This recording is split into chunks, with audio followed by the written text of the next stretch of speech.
بسم اللہ الرحمن الرحیم۔ السلام علیکم ورحمۃ اللہ وبرکاتہ۔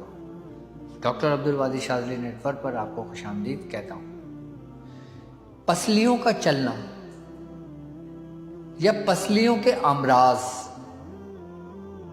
یا پسلیوں میں انفیکشن کا ہونا، آپ نے عموماً دیکھا ہوگا کہ جب سردیاں شروع ہوتی ہیں، جو نومولود بچے ہوتے ہیں، چھوٹے بچے ہوتے ہیں، سال بھر کے اندر ہوتے ہیں، ان کی پسلیاں چلنے لگتی ہیں۔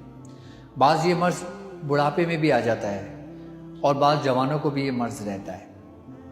اگر آپ کے گھر میں کسی کی پسلیاں چلتی ہوں، کسی کے پسلیوں کو کوئی بھی مرض ہو، تو آپ ایک کام یہ کریں کہ آپ کالے رنگ کی ڈوری لے لیں اور اس ڈوری کے اندر 7 گرہیں لگائیں۔ ہر گرہ پر ایک مرتبہ سورہ قدر انا انزلناہ فی لیلۃ القدر، یہ پوری سورت ایک دفعہ پڑھ کے ایک گرہ لگا دیں، دوسری گرہ پہ 2 مرتبہ پڑھ کے لگا دیں، تیسری گرہ پہ 3 مرتبہ پڑھ کے لگا دیں، چوتھی گرہ پہ 4 مرتبہ پڑھ کے لگائیں، 5ویں گرہ پہ 5 مرتبہ، 6ٹھی گرہ پہ 6 مرتبہ، 7ویں گرہ پہ 7 مرتبہ پڑھ کے گرہ لگا دیں، اور جس کی پسلیاں چلتی ہوں یہ اس کے گلے میں ڈال دیں، یا ڈوری اگر آپ نے بڑی بنائی ہوئی ہے تو اس کی پسلیوں پہ، اس کے سینے پہ باندھ دیں۔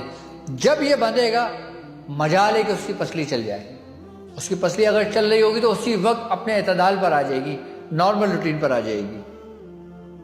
اور جن کو انفیکشن ہوا ہو، جن کو مرض ہو، کسی قسم کا مرض ہو پسلیوں کا، وہ فوری طور پہ اس کو فائدہ ہونے لگتا ہے۔